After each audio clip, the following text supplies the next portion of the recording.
Comme tous les langages de programmation, PHP possède un concept que l'on appelle les variables. Ce sont des petites zones de mémoire qui servent à stocker des informations. Par exemple, on peut stocker l'âge du visiteur ou encore son nom.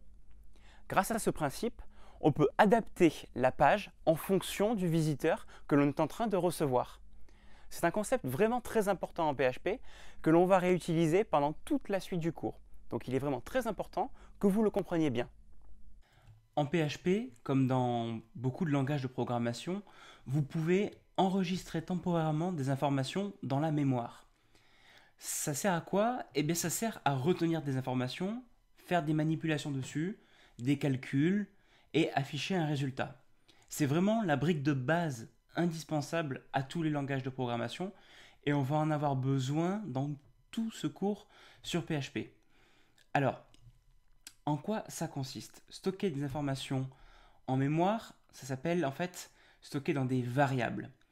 Une variable en PHP, elle possède un nom et une valeur. Alors, je vais ici partir d'un fichier tout vide dans lequel je vais écrire mes balises PHP. Ça, c'est juste pour indiquer que là, je mets du code PHP. Et je vais juste vous faire une démonstration de ce qu'on peut faire avec des variables.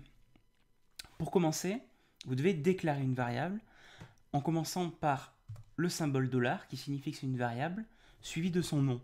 Donc vous pouvez l'appeler exactement comme vous voulez. Par exemple, âge du visiteur, voilà, comme ceci, égale, et là on va dire que le visiteur a 20 ans, donc j'écris égale 20, et je termine toujours par un point-virgule pour terminer l'instruction, parce qu'en PHP, les instructions se terminent par un point-virgule. Commencer d'ailleurs.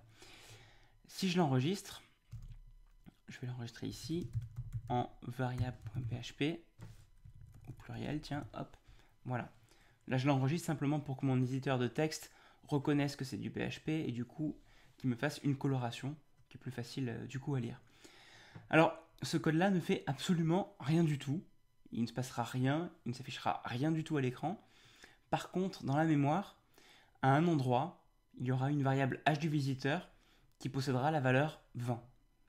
Et ça nous permet ensuite de l'afficher en faisant echo $âge du visiteur, comme ceci.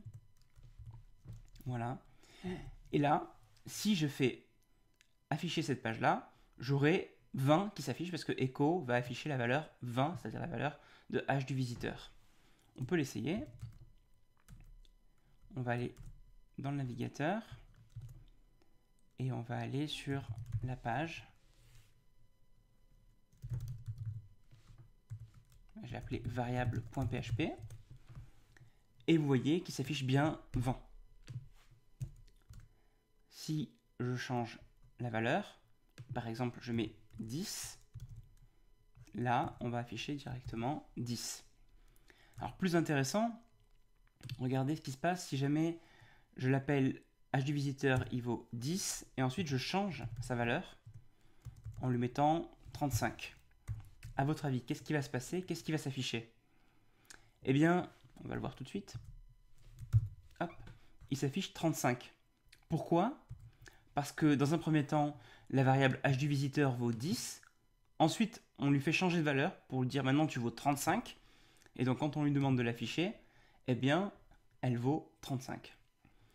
Alors les variables peuvent stocker des nombres, comme ici, des nombres entiers, mais on peut aussi stocker des valeurs décimales, par exemple prix égale 25.5.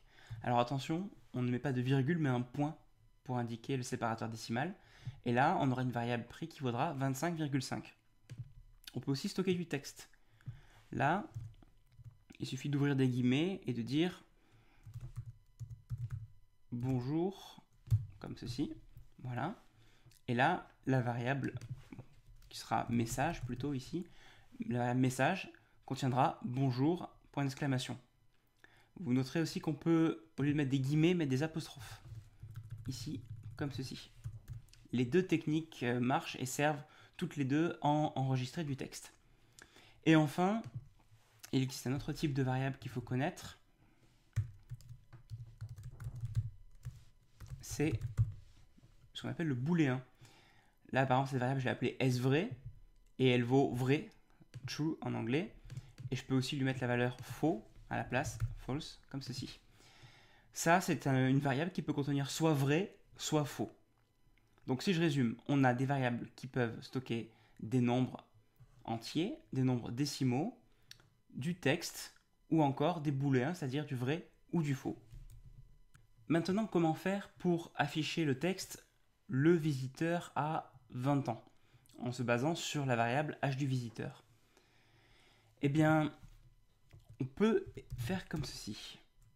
En mettant entre guillemets « le visiteur a », on écrit la variable âge du visiteur en.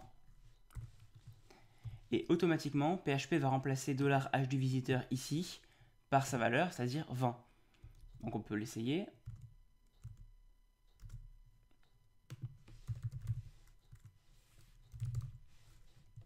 Voilà, et ça nous affiche le visiteur a 20 ans. Très bien. Mais ça, c'est une technique que les développeurs PHP ont tendance à éviter. Et ils vont préférer, en général, faire de la concaténation en séparant bien les variables du texte qui n'est pas une variable. En général, ils vont plutôt utiliser, du coup, au lieu des guillemets, les apostrophes simples, comme ceci. Mais ça, si vous le testez, vous allez voir que âge du visiteur n'est pas remplacé. En fait, il va s'afficher directement tel quel. Voilà, celle-là s'affiche le visiteur a $âge du visiteur en, ce qui n'est pas très joli. Là, ce qu'il faut faire, en fait, c'est qu'il faut couper avec les apostrophes, mettre un point, et ensuite un autre point, et réouvrir les apostrophes. Ça sépare ici très clairement le texte, le point qui sépare avec la variable et le texte, et ensuite, pareil, un autre point qui sépare la variable et le texte. Et là, vous pouvez tester et ça marche à nouveau.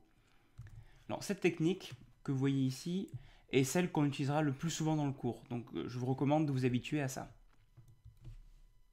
Enfin, il ne faudrait pas oublier que notre ordinateur n'est en fait qu'une grosse machine à calculer. Et donc, en PHP, vous pouvez faire des calculs sur des variables très facilement. Par exemple, ici, j'ai une variable prix qui vaut 2,5, quantité qui vaut 10. Donc, je peux calculer le coût total en faisant prix fois quantité, comme ceci. Et là, mon total vaudra 10 fois 2,5, c'est-à-dire 25. On peut l'afficher pour vérifier ça.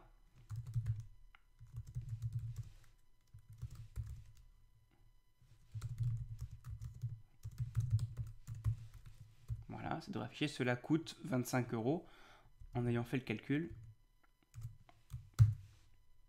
Et voilà, cela coûte 25 €.